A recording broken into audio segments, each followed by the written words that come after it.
Got it. I got it. Okay. Okay. Okay, I'm just gonna start sharing here.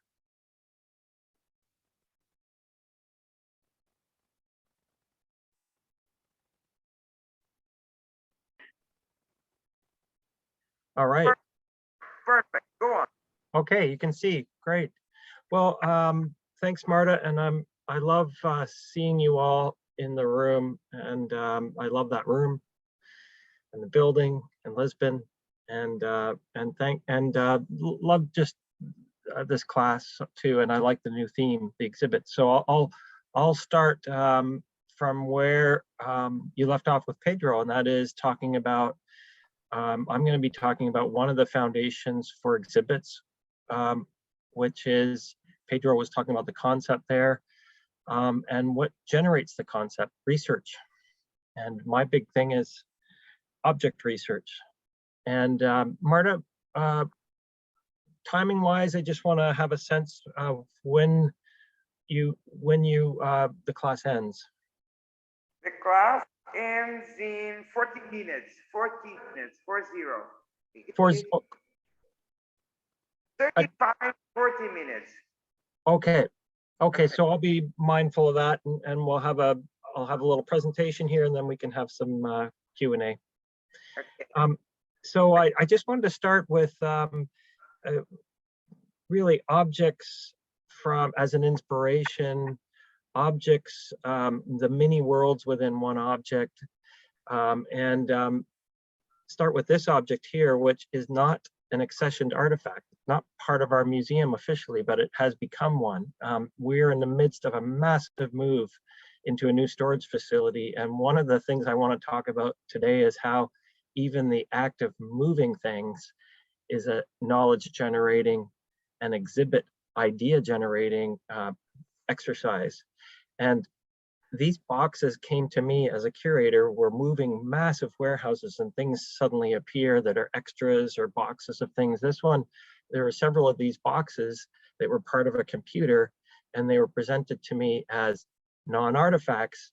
What do we do with them? And they were kind of little storage boxes for computer parts. And sometimes we don't keep these things. But immediately I was struck by a lot of information here.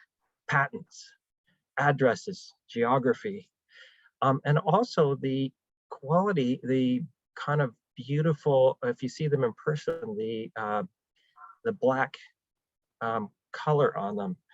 And it turns out that these are very important. They are actually from the 1970s. It's an invention for transporting circuit boards and computers and to prevent them from being damaged by static electricity in the transportation all around the world. Amazingly, there's not much on the internet about these inventions and about these objects, even though someone's made lots of money on them, and they're fundamental to computing in the Cold War onward, that a lot of parts of computers would be damaged if this didn't exist. So that's just a kind of a fundamental finding. And I often say to people that with collections, 99% of all knowledge is not on the internet.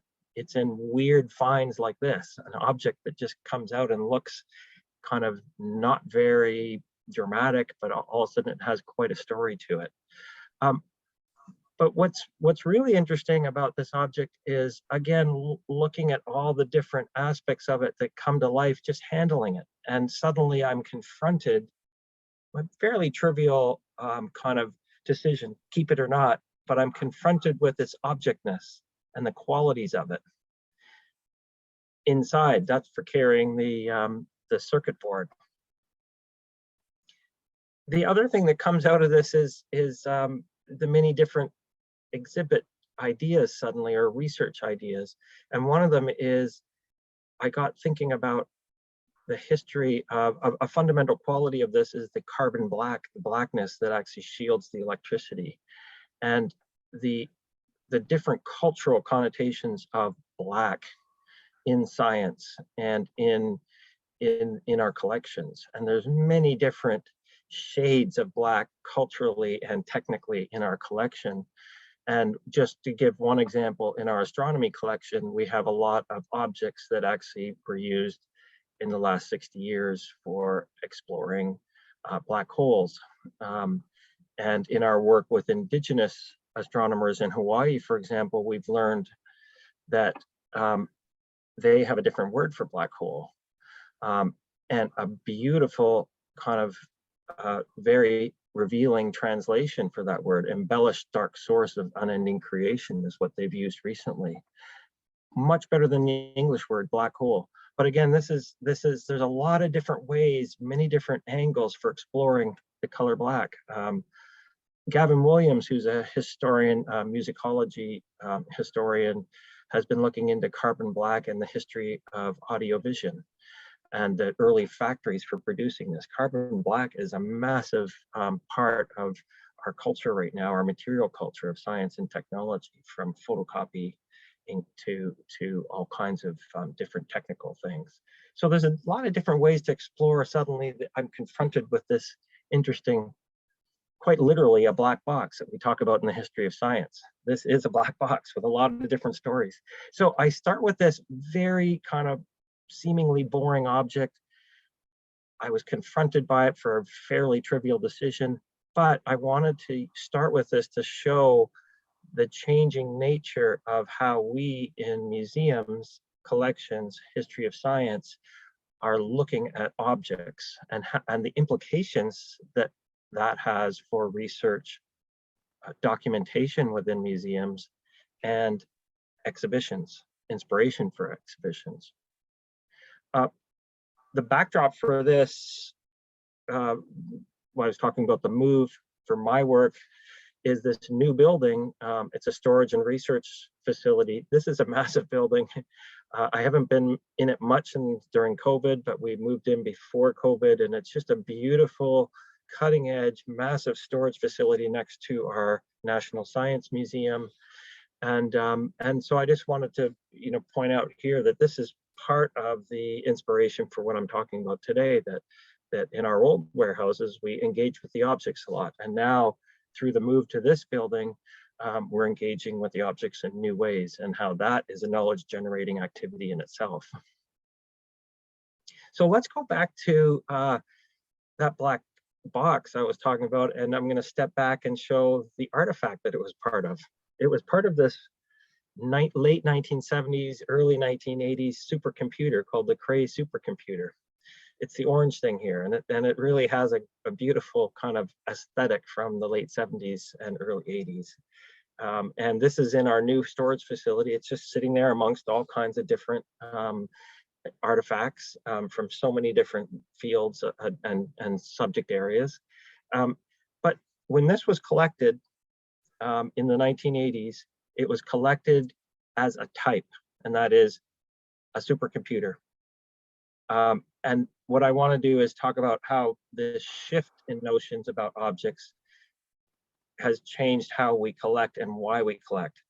So in the old-fashioned sense, we collected this as a type, in the same way that a natural history museum would collect a type, a specimen. And now that's changing. So one way that it's changing is we're looking at, and this is a big thing in the history of science and museums and collections now, looking at objects not as types, but as biographical entities, as things that have been places, multiple geographies, of things that have been owned by many different people, things that have been used by different people. And then the biography and trajectory of that object comes out, and that has lots of meaning and lots of narrative power and a lot of ability for us to tell different stories from the biography. In this case, this object actually came from, it came to Canada, the first supercomputer in Canada for our meteorological services in Montreal, our National Meteorological Office. So that makes sense. Huge amount of data, first supercomputer. But here's some of the kind of file pictures from that biography. What's really interesting is those black box I showed you and the circuit boards that it was holding. Many of them were taken out in 1989 when it came to us for national security reasons. There's the Cold War. It came to us in 1989. they didn't want those circuit boards in the computer because of security reasons and intellectual property issues. They were concerned about it, so they were removed.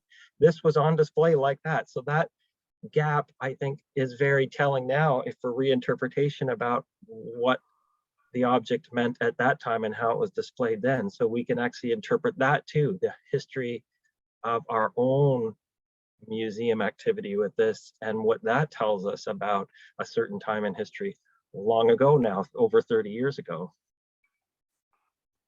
Here's the actual object. So I wanted to not the circuit boards. And so so I talked about, okay, object biography and how that's a new way of looking at objects from a different perspective.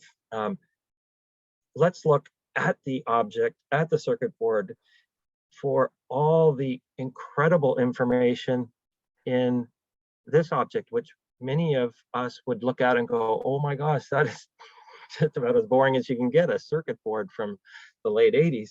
But holy smokes, there's a lot of information in here.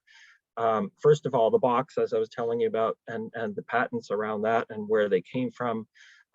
This circuit board, surprisingly, when I looked at it, was made in Mexico by a very controversial 20th century major telecom company, ITT, that, for example, if you look into their history, they were involved in some transfer of knowledge in the 1930s in Nazi Germany, right up to some controversies in South America and in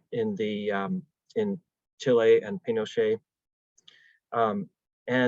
So there's very interesting things going on, and it's not a small fact that it was assembled in Mexico by this company. I think this is a little feature of it that's worthy of more research. But then there's a whole geography to all the pieces here. Chips from Malaysia, chips from Japan. The actual date on this one, which is later than the actual computer, so it was put in there just as we got it, and then it was taken out. And then there's that, within that geography, there's all the specialized knowledge and infrastructure and supply chains, and right down to some of the practical things like the shipping concerns. So we're moving from what I was talking about, objects as types, to objects of incredibly rich sources of information, the making of this and all the labor and the people and the geographies that go into that, the materials. And what I want to impress on you is that the closer you look at objects, the more surprising stories come out. And the more the objects take you into unexpected places that could be great sources for telling really good stories in an exhibit context.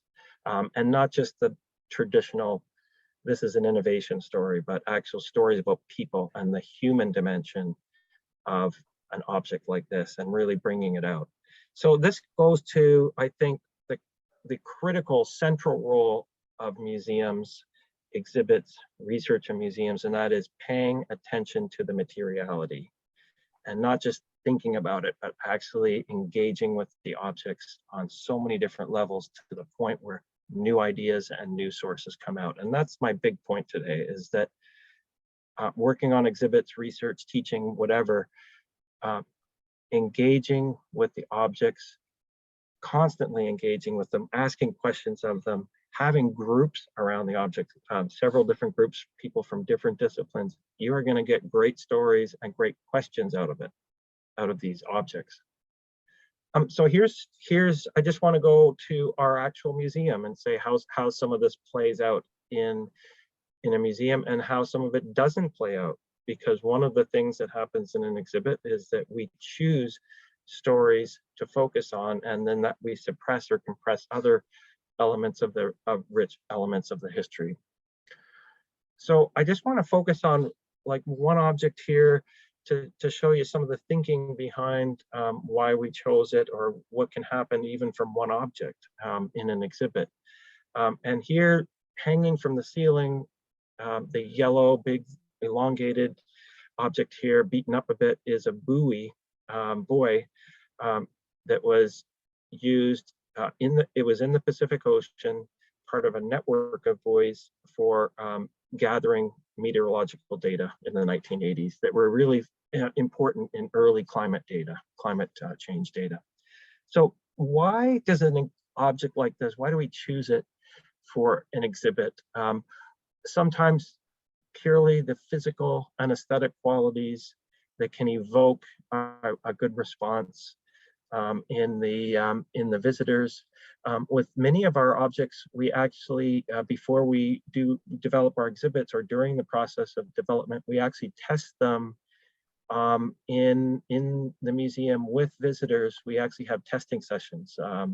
And my colleagues in interpretation and education are very strong at doing this. And we have a very thorough and systematic testing of objects, just people's response to them and what they're saying. It's fantastic. You get a lot of good data and surprises. Sometimes we choose an object because they have really good files, rich files with imagery and archival data that can be on display. This object is on display in an ocean history of oceanography section in our science gallery. And it was actually chosen more for its national significance because it was made in Nova Scotia on the eastern part of Canada in a kind of a hotbed for meteorological oceanographic science and technology, but it was deployed in the Pacific, so it has a story there too. But that's just why we choose objects. What is great and what's surprising is that once we choose them, a bunch of multiple new narratives or knowledge comes out of the process of doing the exhibit. So when this was chosen, we started researching and reaching out to the community of users and the people who had made this, the people who had deployed it. And actually this has turned into a publication and a research project just on the biography of this buoy and some surprises in the history of this object and in the history of oceanography, just from exploring the practices around this object. So that's the exhibit, as how we got to this object in the exhibit, and then how the exhibit itself becomes a knowledge generating enterprise. Okay, I mentioned something interesting there about, okay, all the amazing stories within an object, but we don't put them all in an exhibit. This is one of the brutal realities of exhibits. We have to choose an angle and choose a story, choose a theme or concept, as Pedro was saying. So I want to go to an art gallery quickly just to make this point, a dramatic point. Here's a painting from the 16th century in the National Gallery of Canada. And here is its object. It's very simple kind of cursory object history or object biography. And it's pretty standard succession of ownership, except in the middle here. You can see where it was from 1940 to 1945. It was actually purchased by Hermann Goering during the war and shown with his with all the artwork that was amassed by the Nazis and himself from around the world at that time. So this is not on the label for this object. There's nothing about that, but I find that when I found that out, that's probably the most conspicuous, glaring part about this artwork or piece of history about this artwork, that where it was as an object as part of its biography. It's just it's so incredible, and to not be on there, that shows the brutal nature of what we choose to put on a label and what we don't, and what we're cutting out and what we're choosing to explore. So I go to back to my own museum, and to show how we work through this in our team meetings for exhibits, and we have debates about what to bring out of the stories and what stories to bring out and what not, and what themes within which it fits an object like this in the exhibition. This is a 1938 electron microscope, the second one in the world, the first one in North America. very string and sealing wax, homemade, very good physical object for showing the processes and practices of science. It has incredible history within it of makers in 1938 Depression era Canada, the materials, the struggles to create quite a important groundbreaking piece of technology at the time. There's a whole bunch of knowledge transmission here from the UK, from Germany, Toronto, the United States, all in one object in 1938. A lot of potential for comparing to other objects similar from the time. And one piece of the biography really stands out is that it was actually not in our museum in the beginning as a museum object. It was in the Ontario Science Centre, which was in 1965 one of the big, like the Exploratorium in San Francisco, new wave of science centers in North America and the world. Our museum was too. This object is part of that Cold War history, and there's the accession number from the mid 60s. That Cold War history for the Western world to catch up to the Soviet Union after the 1957 Sputnik. So there's the history of the object here and its use within a context of Western science museums and science centers that were changing at the time. But what do we do in the exhibit? We didn't bring out all these narratives. We actually were talking about some of the standard, how it actually worked.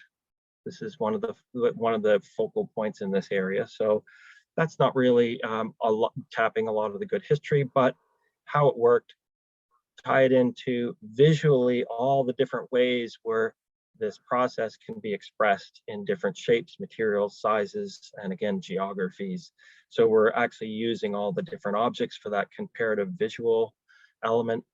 Again, this comes from a lot of, with our audience, there's fairly short attention spans. So we want to tell the story visually. And here we wanted to tell that story of how one idea can be expressed in so many different ways. And here's a whole showcase of the art of preparing slides and specimens, and we're trying to analyze and break down that kind of behind the scenes practice of that visually again. And then next door is this is the spine of the museum, and just again to show that when we redid the museum 4 years ago, our emphasis was on a visual display and arrangement of all the artifacts. So you can see here that thematically, we're relying more on the objects and their arrangement of all the objects to tell stories through juxtaposition and not necessarily through large text. So this is what we decided to do, and not tell those other stories which I'm telling in publications, for example, or talks like this. Okay, as a kind of last example here, I wanted to talk about an object in an exhibit and the surprising, unexpected questions, themes, exhibit ideas that can be generated just from, again, confronting one object and the sheer materiality of it, and what objects and some of the obstacles that objects present to an exhibit team, and what surprises come out of that.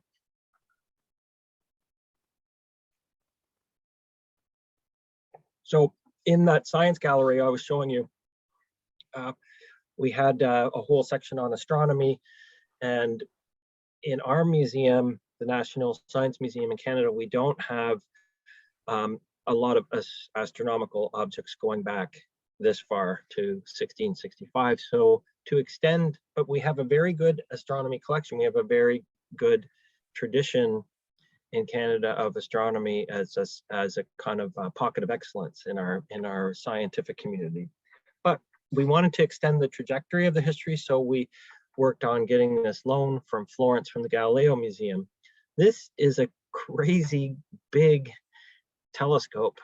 Marta, it goes like it's 8 meters extended, leather, and you see the marbled cardboard here, like the old books, and it's basically a second generation telescope for after Galileo, if you look at the date here. So we went through a lot of preparation to bring this here, and actually secure a case for it, and our Giorgio, the curator from Florence, was coming as a courier. But the sheer cost and elaborate and the complexity of bringing this object actually made us as a team confront some things. And at one point, there was a key moment when one of the members of the team said to me, and I remember it was a Friday, "Dave, you're so obsessed with this object. Isn't there more to astronomy than telescopes?" That question was a very good question. And it actually prompted me to reach out to, oh, here's some of the elaborate preparations of Giorgio coming as, Marta, you know Giorgio, coming to bring the telescope and actually the installation. So the amount of attention paid to it, as an object is incredible. But it generated this. I actually reached out to an indigenous knowledge keeper from Manitoba who is a Cree knowledge keeper about star knowledge from the Cree perspective in Manitoba. And that began an entire project of the indigenous understanding of the night sky. And part of the exhibit here, which was a response to the telescope. So when Giorgio came to Ottawa, I said, "Giorgio, welcome to the New World, where we have a lot of old knowledge." And the telescope, 400 years old, was actually put next to thousands of years of indigenous knowledge about star knowledge, which turned into an international symposium and a lot of work from the indigenous perspective. So I just talk here, about how the object itself actually elicited a totally different trajectory, which has now become one of the major areas of research, and a favorite with our public, our audiences. And has led to very deep and profound new engagement with our Indigenous partners, and in which case some recent acquisitions that I've worked on are not acquisitions anymore. They're actually safekeeping agreements where we will be agreeing to return the objects to the community. So in summary, I just wanted to really summarize what I was getting at here, and that is the vast potential for the many different narratives, themes, ideas that can come from a serious engagement with the materiality of objects and collections. At the same time, being critically aware of the choices we make in exhibits. I call it compression here, or liberating various voices, and how that can be really important in the process of exhibits, but we have to be aware of it.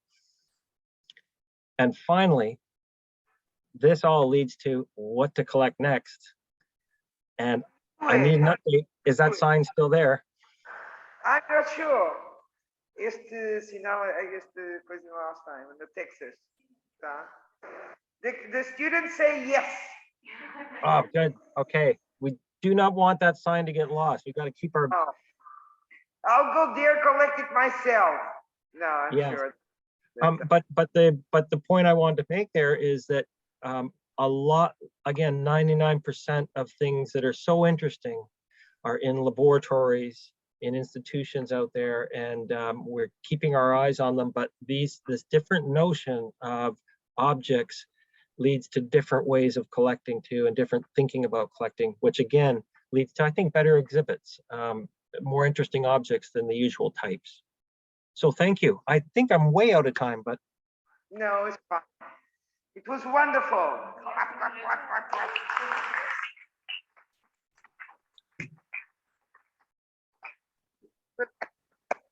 Great. Can you hear me now a bit better? I'm going to turn off the right? So that they can see. Okay, but I can do like this. So Yeah, I can hear you. Maybe just speak slowly. Yes. Thank you so much, Dave. And I'm going to now pass on to the students if there are questions. And, Okay. okay. You have to speak loud. Huh? Question. They are totally overwhelmed by your. Oh yeah, yeah. Oh, it's fine. You can email me questions too. You guys have to get home to dinner. No, not yet. Teresa, can you come here? Yeah. I think it's nicer if you show your face. I'm sorry. I was going to ask because about the ideas that you have that are very original and very out of the box. Can you do anything you want, or is there you have to answer to somebody else, or is it like full freedom right out of your mind? Because it's amazing work that you do. All these bridges, Mhm. the different cultures, and everything. Do you have any type of barrier to cross with that? Yeah. Well, Here. that's a great question, and I think sometimes yes, sometimes no. The big issue is you can have a great exhibition idea that a team comes up with, and I really say team because the indigenous astronomy idea didn't come from me sitting in a room on my own. It was from very good engagement with each other and testing each other, and so I think and we did have the freedom to develop that idea, and on a larger international scale too, which we've been working on, and it's actually right now it's not going forward of quite an ambitious exhibit on that topic because of COVID and some huge challenges. I think it will in the future, but not now. And then other smaller exhibits I've done before based on these kind of radical themes, they do work, but smaller because of cost and funding, and then sometimes I think, as you'll find in many museums, and Marta knows, sometimes it's hard to get support for good ideas, and you end up doing boring exhibits that I don't think are great for audiences either, but just like, traditional science kind of promotion type thing, and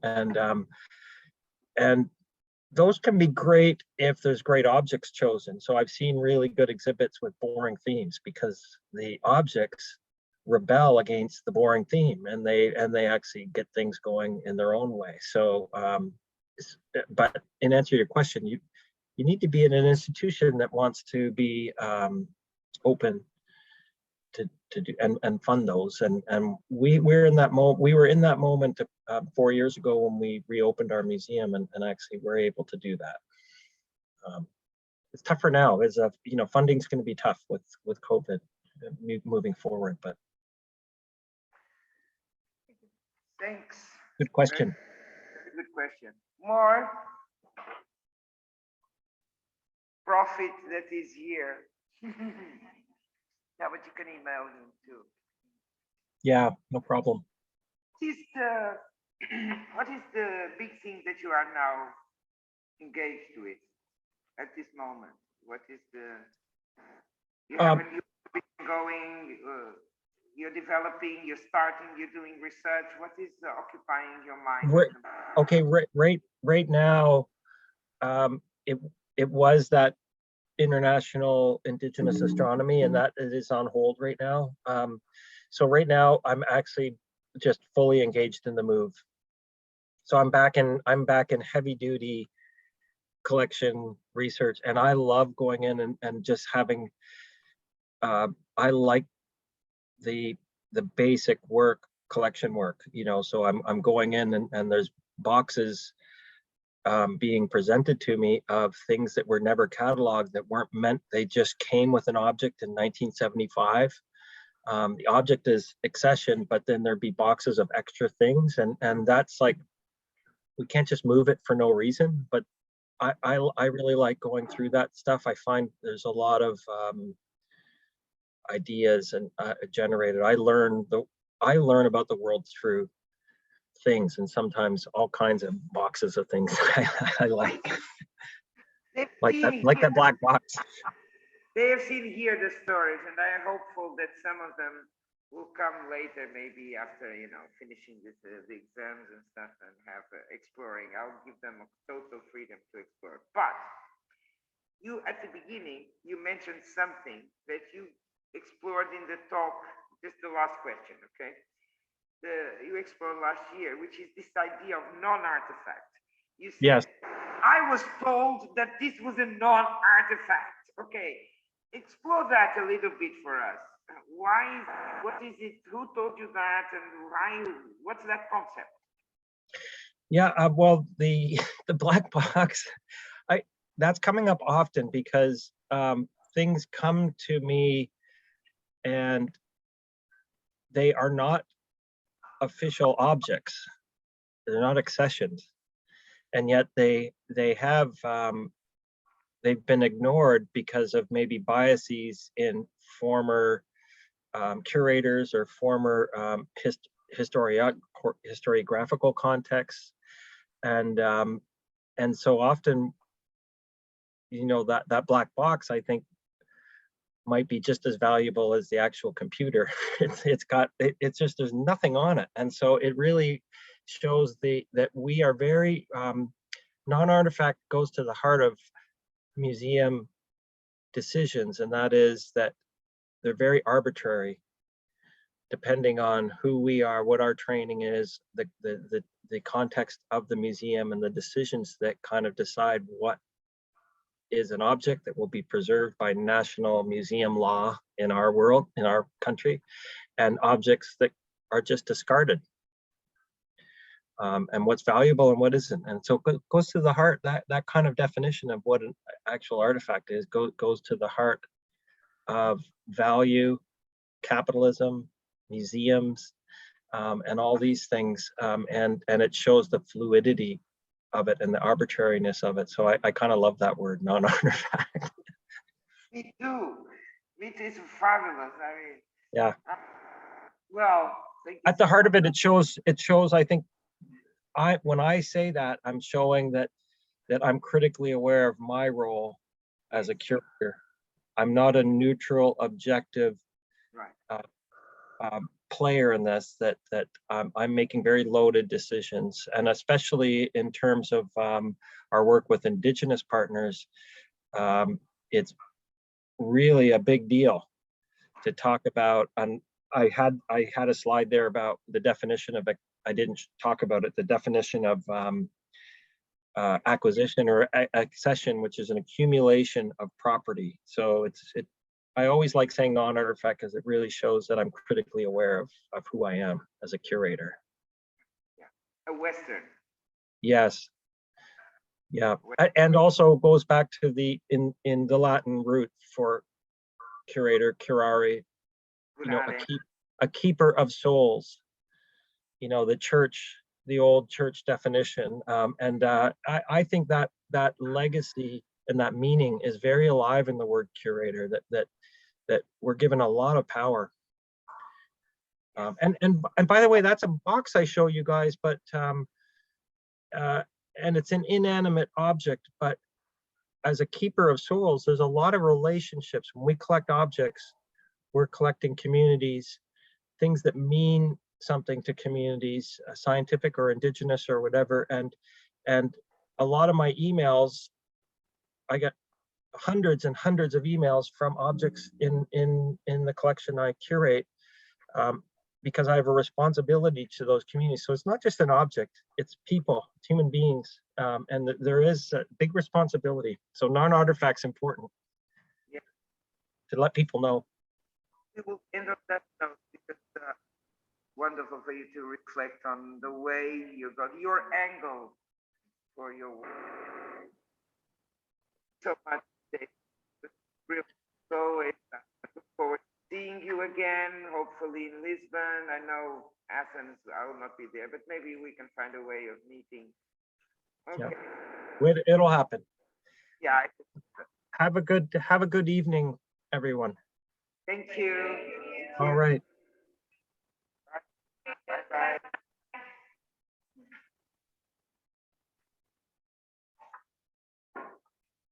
It was great.